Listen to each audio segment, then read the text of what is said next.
কেউ কেউ বলে থাকেন যে গোটা আরব জাতি হজরত ইসমাইল আলাইসাল্লামের বংশধর। তবে বিশুদ্ধ ও প্রসিদ্ধ অভিমতে যে আরিবা নামে পরিচিত আরবগণ হজরত ইসমাইল আলাইসাল্লামের পূর্ব যুগের লোক। আমরা ইতিপূর্বে উল্লেখ করেছি যে আদ, সামুদ, তসম, জাদিদ, উমাইম, জুরহুম, আমালিক ও আরো অনেক সম্প্রদায় যাদের সম্পর্কে শুধু আল্লাহই ভালো জানেন। তারা সবাই আরব জাতির আরিবা এর অন্তর্ভুক্ত। এরা হজরত ইব্রাহিম আলাইসাল্লামের পূর্ববর্তী যুগের লোক ছিল। হজরত ইব্রাহিম আলাইসাল্লামের যুগেও তাদের অস্তিত্ব ছিল, তবে আরবে মুস্তারাবা নামে পরিচিত হিজাজের আরবগণ ইসমাইল আলাইসাল্লামের বংশধর। আরবি ইয়ামান নামে যারা পরিচিত তারা হলো হিমিয়ারি আরব। প্রসিদ্ধ অভিমত অনুযায়ী তারা কাহতানের বংশধর। কাহতানের নাম মুহাজ্জাম। এই মন্তব্য ঐতিহাসিক ইবনে মাকুলার। বলা হয়ে থাকে যে তারা ছিল চার ভাই কাহতান, কাহিত, মুখিত ও ফালিক। কাহতান ছিলেন হুতের পুত্র। কেউ কেউ বলেন হ্রদের নামই কাহতান। কারো কারো মতে হুত ছিলেন কাহতানের ভাই। অপর কেউ কেউ বলেন হুত কাহতানের অধীনস্থ বংশধর। কতক গবেষকের ধারণা কাহতান হজরত ইসমাইলের বংশধর। ইবনে ইসহাক রাদিয়াল্লাহু তাআলা আনহু প্রমুখ এরূপ বলেছেন। এ সূত্রে তারা এ বংশ তালিকা পেশ করেন কাহতান ইবনে তিমান ইবনে কায়দার ইবনে ইসমাইল। অবশ্য হজরত ইসমাইল আলাইহিস সালাম পর্যন্ত কাহতানের বংশতালিকা কেউ কেউ অন্যভাবেও বর্ণনা করেছেন। আল্লাহই ভালো জানেন। ইমাম বুখারী ও তার সহিহ গ্রন্থে এ বিষয়ে একটি শিরোনাম রচনা করেছেন। তিনি বলেছেন, এই অধ্যায়ে আরবি ইয়ামান নামে পরিচিত লোকগণ হজরত ইসমাইল আলাইহিস সালামের বংশধর সাব্যস্তকরণ বিষয়ে ইমাম বুখারী সালমার সূত্রে বলেন, রাসূলুল্লাহ সাল্লাল্লাহু আলাইহি সাল্লাম আসলাম গোত্রের কতক লোকের নিকট গেলেন। তারা তখন তরবারি পরিচালনা প্রতিযোগিতা করছিলেন। রাসূল সাল্লাল্লাহু আলাইহি সাল্লাম বললেন, হে ইসমাইলের বংশধরগণ, তোমরা তীর নিক্ষেপ করতে থাকো, আমি অমুক দলের সাথে যোগ দিলাম। তখন অপর পক্ষ হাত গুটিয়ে ফেললেন। রাসূলুল্লাহ সাল্লাল্লাহু আলাইহি সাল্লাম বললেন, তোমাদের কি হলো? তারা বলল, ইয়া রাসূলুল্লাহ, আপনি অমুক দলে থাকা অবস্থায় আমরা তাদের প্রতি তীর নিক্ষেপ করব কিভাবে? তখন রাসূল সাল্লাল্লাহু আলাইহি সাল্লাম বললেন, ঠিক আছে, তোমরা তীর নিক্ষেপ করা, আমি তোমাদের সকলের সাথে থাকলাম। এই বর্ণনা শুধু ইমাম বুখারী উদ্ধৃত করেছেন। কোনো কোনো বর্ণনায় আছে, হে ইসমাইলের বংশধরগণ, নিক্ষেপ করতে থাকো, কারণ তোমাদের পূর্বপুরুষ ইসমাইল নিক্ষেপকারী ছিলেন। তোমরা নিক্ষেপ করো, আমি ইবনে আন্দারায়ের পক্ষে যোগ দিলাম। তখন অপর পক্ষ তীর নিক্ষেপ বন্ধ করে দিল। অতঃপর রাসূল সাল্লাল্লাহু আলাইহি সাল্লাম বললেন, ঠিক আছে, তোমরা নিক্ষেপ করো, আমি তোমাদের সকলের সাথে আছি। ইমাম বুখারী বলেন, আসলামের বংশতালিকা হলো আসলাম ইবনে আকসা ইবনে হারিস ইবনে আমর ইবনে আমির এর খুজাআ গোত্রের অন্তর্ভুক্ত। খুজাআ গোত্র হলো ধ্বংসপ্রাপ্ত সাবা সম্প্রদায়ের রক্ষাপ্রাপ্ত একটি ক্ষুদ্র গোত্র। আল্লাহ তাআলা যখন সাবা সম্প্রদায়ের উপর আরিম প্লাবন প্রেরণ করেছিলেন, তখন তারা সম্প্রদায়ের অধিকাংশ লোক ধ্বংস হয়ে গিয়েছিল। তাদের বর্ণনা পরবর্তীতে আসবে। আউস ও খাজরাজ গোত্র এদের উপগোত্র। রাসূল সাল্লাল্লাহু আলাইহি সাল্লাম তাদেরকে বলেছিলেন, হে ইসমাইলের বংশধরগণ, তোমরা তীর নিক্ষেপ করো। এতে প্রমাণিত হয় যে এরা হযরত ইসমাইল আলাইহিস সালামের বংশধর। একদল ভাষ্যকার উপরোক্ত হাদিসের ব্যাখ্যা করে বলেছেন যে রাসূল সাল্লাল্লাহু আলাইহি সাল্লাম গোটা আরব জাতির প্রতি ইঙ্গিত করে এ সম্বোধন করেছেন। অবশ্য এটি অসঙ্গত ব্যাখ্যা, কারণ তা স্পষ্ট বর্ণনার বিপরীত। আর এ ব্যাখ্যার পিছনে কোনো দলিল নেই। অধিকাংশ গবেষকের মতে ইয়ামানি আরবের কাহতানি আরবগণ ও অন্যরা হজরত ইসমাইল আলাইহিস সালামের বংশধর নন। তাদের মতে সমগ্র আরব জাতি দুই ভাষায় বিভক্ত, কাহতানি আরব ও আদনানি আরব। কাহতানি আরবগণের শাখা দুটো, সাবা ও হাদ্রামাউত। আদনানি আরবদের দুটো শাখা, রাবিয়া ও মুজার। এরা দুজন নেয়ার ইবনে মাদ ইবনে আদনানের পুত্র। আরবদের পঞ্চম শাখা হলো কুজাআ গোত্র। এদের ব্যাপারে গবেষকগণ ভিন্ন ভিন্ন মন্তব্য করেছেন। কেউ কেউ বলেছেন এরা আদনানি আরবিভুক্ত। ইবনে আবদিল বার বলেন, অধিকাংশ গবেষক এটি গ্রহণ করেছেন।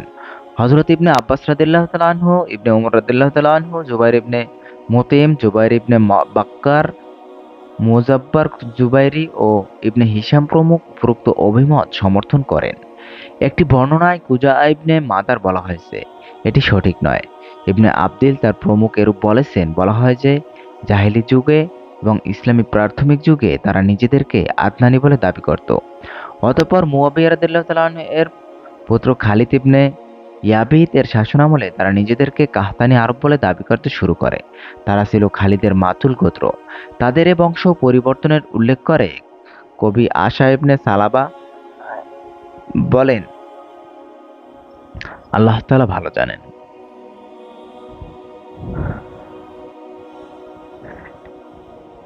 ইবনে আব্দিল বার বলেন, ইকবা ইবনে আমির আল জুহানি ও জুহানা ইবনে জায়দ ইবনে ইমরান ইবনে ইলহাম ইবনে কুজা যে জুহানির গোত্রের লোক, তাদের ঐতিহাসিকদের কোনো দ্বিমত নেই। এই হিসেবে বলা যায় যে কুজা ইয়েমেনি আরব ও হিমারি ইবনে সাবার বংশধর। কতক বংশ শাস্ত্র বিশারদগণ উভয় অভিমতের মধ্যে জুবাইর ইবনে বক্কার প্রমুখের বক্তব্য অনুযায়ী এভাবে সমন্বয় সাধন করেছেন যে কুজা হলেন জুরহুম গোত্রের জনৈকা মহিলা জন্ম হয়।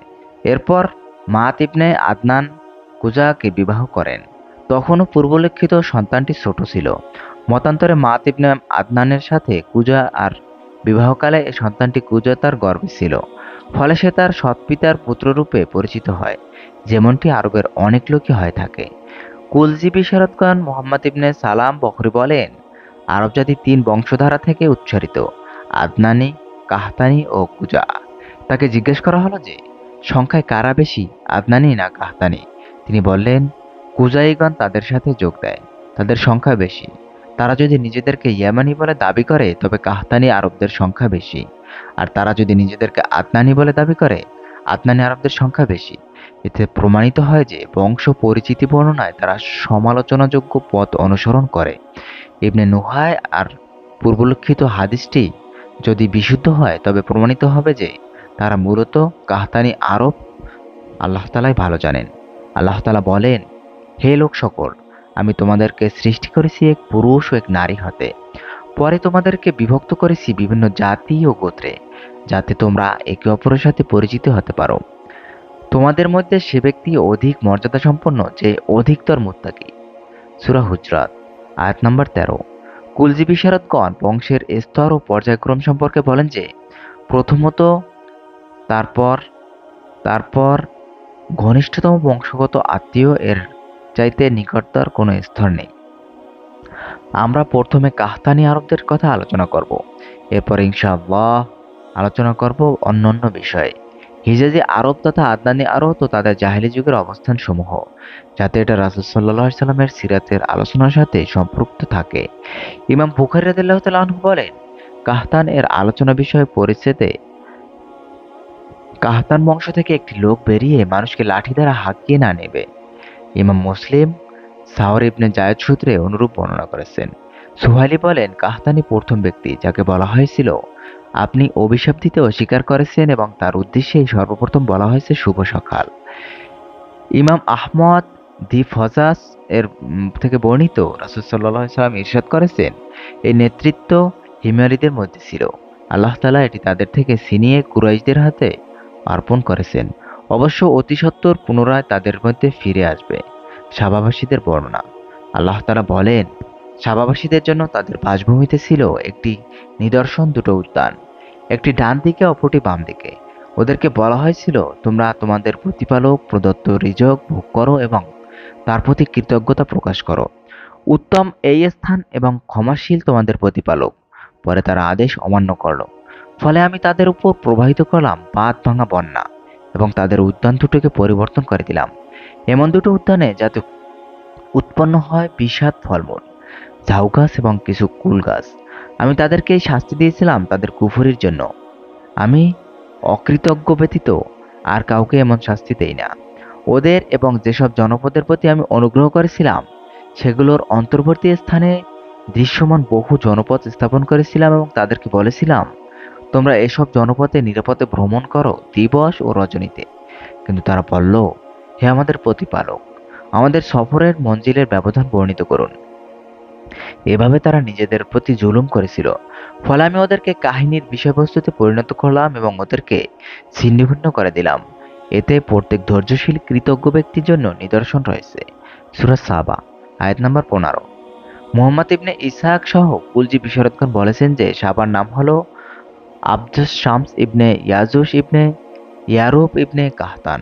তারা বলেন, এই ব্যক্তি প্রথম আরব। যাকে বন্দী করা হয়েছিল। তার নাম হলো অর্থাৎ কারারুদ্ধ, তাকে আরাইশ বা দাতা নামেও ডাকা হতো, কারণ তিনি নিজের ধন সম্পদ থেকে মানুষকে অকাতরে দান করতেন। সুহাইলি বলেন তিনি সর্বপ্রথম মাথার মুকুট পরিধান করেন। কেউ কেউ বলেছেন যে তিনি মুসলমান ছিলেন। তার কত কবিতা আছে সেগুলো প্রিয় নবী সাল্লাল্লাহু আলাইহি সাল্লামের আবির্ভাবের সুসংবাদ দিয়েছিলেন। মূল কথা হলো সাবাই হচ্ছে এসব আরব গোত্রের আদিপুরুষ। এদের মধ্যে তুব্বগণও অন্তর্ভুক্ত রয়েছেন। তাবাবিয়া শব্দের একবচন তুব্বা। তুব্বা রাজাগণ বিচারের সময় পারস্য সম্রাট কিসরাদের মতো মুকুট পরিধান করতেন। যে ব্যক্তি শাহর, হাদ্রামাউত সহ ইজমানের রাজা হতেন তাকে আরবগণ তুব্বা নামে আখ্যায়িত করত। যেমন কোনো লোক দ্বীপাঞ্চল সহ সিরিয়ার রাজা হতে পারলে তাকে কায়সার পারস্যের রাজাকে, কিসরা মিশরের রাজাকে, ফেরাউন হাবশার রাজাকে, নাজাশি ও ভারতবর্ষের রাজাকে বাতলিমুসা বলা হতো। হিমায়রি রাজাদের মধ্যে ইয়েমেন রাজ্যে রানী বিলকিসও ছিলেন। হযরত সুলাইমান আলাইহিস সালামের বর্ণনা প্রসঙ্গে আমরা রানী বিলকিসের কথাও আলোচনা করব ইনশাআল্লাহ। সাবা রাজ্যের অধিবাসীগণ পরম সুখ শান্তিতে বসবাস করত। তাদের সেখানে ছিল খাদ্যদ্রব্য, ফলমূল, শস্যক্ষেত্রের প্রাচুর্য। এতদা সত্ত্বেও তারা ঘনিষ্ঠতা, সরল পথ ও হিদায়াতের পথে জীবনযাপন করত। অবশেষে তারা যখন আল্লাহর নিয়ামতের নাকশকারী করলো, আল্লাহর অনুগত্যের প্রতিদানে অকৃতজ্ঞতা প্রদর্শন করলো, তখন তারা তাদের সম্প্রদায়কে ধ্বংসের মুখে ঠেলে দিল। মুহাম্মদ ইবনে ইসহাক ওয়াহাব ইবনে মুরাব্বিহ থেকে বর্ণনা করেন যে আল্লাহ তাআলা তাদের প্রতি 13 জন নবী প্রেরণ করেছিলেন। সুদী রাদিয়াল্লাহু তাআলা আনহু বলেন আল্লাহ তাআলা 12,000 নবী তাদের নিকট প্রেরণ করেন। আল্লাহ তাআলাই ভালো জানেন। পরে তারা আদেশ অমান্য করল, ফলে আমি তাদের উপর প্রবাহিত করলাম বাঁধ ভাঙা বন্যা এবং তাদের উদ্যান দুটোকে পরিবর্তন করে দিলাম এমন দুটো উদ্যানে যাতে উৎপন্ন হয় বিষাদ ফলমূল, ঝাউ গাছ এবং কিছু কুল গাছ। আমি ওদেরকে এই শাস্তি দিয়েছিলাম ওদের কুফরির জন্য। আমি কৃতজ্ঞ ব্যতীত আর কাউকে এমন শাস্তি দেই না। সূরা সাবা আয়াত নাম্বার 16। প্রাচীন ও আধুনিক বহু তাফসীরকারক উলামায়ে কেরামগণ বলেছেন আরিম বাঁধ নির্মাণ পটভূমি এই যে পর্বতের মধ্যখানে পানি প্রবাহিত হতো। বহু বছর আগে তারা পর্বত দুটোর মধ্যখানে মজবুত করে একটি বাঁধ নির্মাণ করে। এতে পানি উপরের দিকে উঠে আসে এবং পর্বত দুটির উপরিভাগে এসে পৌঁছায়। তারপর তারা সেখানে ব্যাপক হারে বাগান তৈরি করে, সুস্বাদু ফলমূলের গাছ লাগায় এবং ক্ষেত খামারের ব্যবস্থা করে। কথিত আছে সর্বপ্রথম সাবা ইবনে ইয়ারুব এ বাঁধ নির্মাণ করেন। প্রায় 70টি পাহাড়ি উপত্যকে তিনি এ বাঁধের আওতায় নিয়ে আসেন। তিনি বাঁধে 30টি সুইচ গেট তৈরি করেন যাতে সেগুলো দিয়ে পানি বেরিয়ে যায়। তিনি অবশ্য বাঁধের সকল কাজ সম্পন্ন করে যেতে পারেননি। পরে রাজা হিমায়র বাঁধ নির্মাণ প্রকল্পের সকল কাজ সুসম্পন্ন করেন। এটির ব্যাপ্তি প্রায় 9 বর্গমাইল ছিল। তারা পরম সুখ স্বাচ্ছন্দ্য ও আরামায়েশে জীবনযাপন করেছিল। এ প্রসঙ্গে কাতাদা প্রমুখ বলেন সে যুগে তাদের ফলমূল এত বেশি ছিল যে কোনো একজন মহিলা মাথায় খালি একটি সোয়ামনি ঝুড়ি নিয়ে পথে বের হলে স্বাভাবিক নিয়মে ঝড়ের ফলে ঝুড়ি ভর্তি হয়ে যেত। সে দেশের আবহাওয়া ও প্রাকৃতিক পরিবেশে এমন সুন্দর স্বাস্থ্যসম্মত ছিল যে সেখানে কোনো মশা মাছি ও বিষাক্ত জীবজন্তু ছিল না। এ প্রসঙ্গে আল্লাহ তাআলা বলেন সাবাবাসীদের জন্য তাদের বাসভূমিতে ছিল এক নিদর্শন, দুটো উদ্যান, একটি ডান দিকে অপরটি বাম দিকে। তাদেরকে বলা হয়েছিল তোমরা তোমাদের প্রতিপালকের প্রদত্ত রিজিক ভোগ করো এবং তার প্রতি কৃতজ্ঞতা প্রকাশ করো।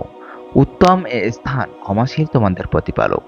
আল্লাহ তাআলা অন্যত্র বলেন স্মরণ করো তোমার প্রতিপালকের ঘোষণা করেন তোমরা কৃতজ্ঞ হলে তোমাদেরকে অধিক দিব, আর কৃতজ্ঞ হলে অবশ্যই আমার শাস্তি হবে কঠোর।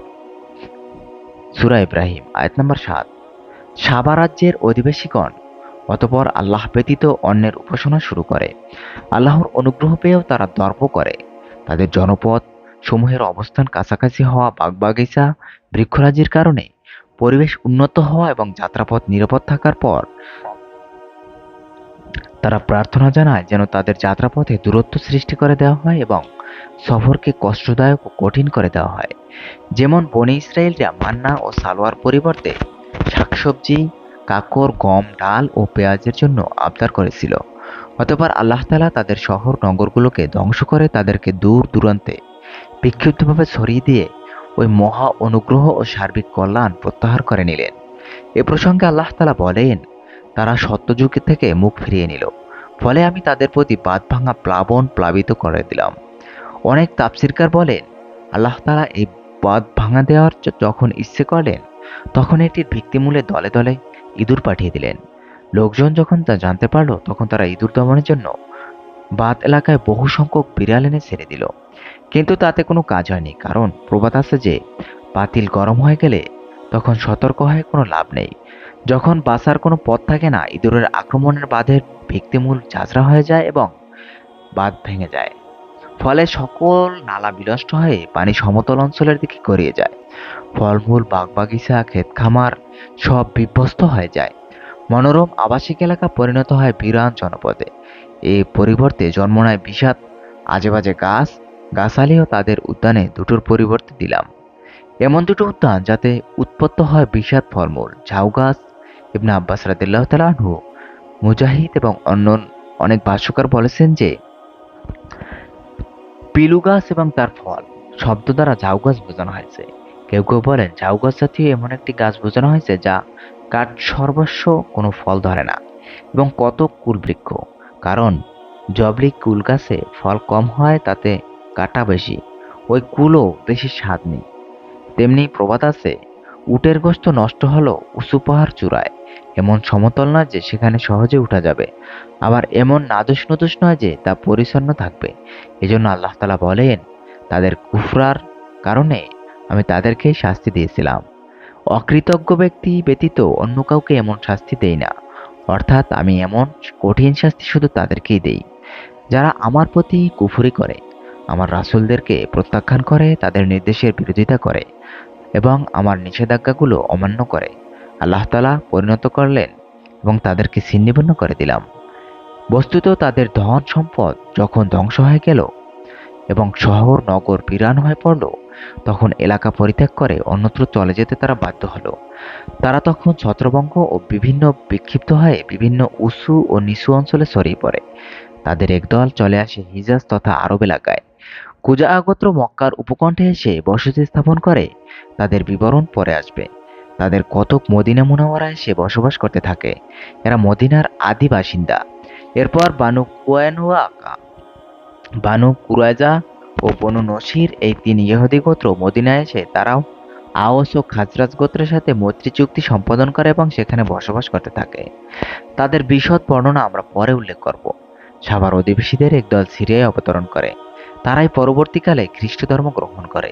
এরা হলো গাসসান, আমিলা, বাহরা, লাখম, জুজাম, তনুখ, তাগলিব প্রমুখ গোত্র। হজরত আবু বকর রাদিয়াল্লাহু তাআলা আনহু, হজরত ওমর রাদিয়াল্লাহু তাআলা আনহু এর শাসনামলে সিরিয়া বিজয় সম্পর্কে আলোচনা করার সময় আমরা এই গোত্রগুলো সম্পর্কে আলোকপাত করব। মুহাম্মদ ইবনে ইসহাক বলেন, আবু উবায়দা রাদিয়াল্লাহু তাআলা আনহু আমাকে বলেছেন যে আশা ইবনে কায়েস ইবনে সালাবা উরফে মাইমুন ইবনে কায়েস বলেছেন, আদর্শকামী ব্যক্তির জন্য এর মধ্যে রয়েছে আদর্শ। বাঁধ ভাঙা প্লাবন তো মারিম পথকে নিচ্ছিন্ন করে দিয়েছে। ইবনে ইসহাক বলেন, আমর ইবনে আমিরের সাবা থেকে অন্যত্র হস্তান্তরের কারণ সম্পর্কে আবু জায়দ আনসারী আমার নিকট বর্ণনা করেছেন, আমরা একদিনে দেখলে যে বাদ তাদের জন্য পানি ধরে রাখে এবং তারা প্রয়োজনীয় মাফিক নিজ নিজ ইচ্ছা অনুযায়ী ওখান থেকে পানি সরবরাহ করে। একটি জংলি ইঁদুর সে বাঁধের মধ্যে একটি গর্ত করছে। এতে তিনি বুঝে নিলেন যে বাঁধ আর বেশি দিন টিকবে না। তাই তিনি ইয়েমেন ছেড়ে চলে যাওয়ার সিদ্ধান্ত নিলেন। কিন্তু তার সম্প্রদায় তার বিরুদ্ধে ষড়যন্ত্রে লিপ্ত হয় এবং তাকে চলে যেতে বাধা দেয়। তিনিও একটি কৌশল অবলম্বন করেন। তিনি তার ছোট ছেলেকে বলেন, আমি তোমাদের প্রতি রেগে গিয়ে তোমাকে চর মারলে তুমি আমার মুখে চর মারবে। তার ছেলে নির্দেশ অনুযায়ী তাই করলো। এরপর আমরা বললাম যে শহরের এমন পরিবেশ, আমার ছোট ছেলে আমার মুখে চর মারতে পারলো, আমি আর সেই শহরে থাকবো না। তিনি তার ধন সম্পদ বেঁচে দেওয়ার ঘোষণা দিলেন। সে শহরের সম্ভ্রান্ত লোকেরা বলল, আমরের রাগকে কাজে লাগাও, এ সুযোগে তার ধন সম্পদ কিনে নাও। অতঃপর আমরা তার ছেলে মেয়ে নাতি নাতনি সবাইকে নিয়ে সাবা এলাকা ত্যাগ করেন। এটা দেখে আজাদ গোত্রের লোকেরা বলল, আমরা চলে গেলে আমরা এখানে থাকবো না। তারাও নিজেদের ধন সম্পদ বিক্রি করে দেয় এবং আমরের সাথে বেরিয়ে পড়ে। যেতে যেতে তারা এক অঞ্চলে উপস্থিত হয়।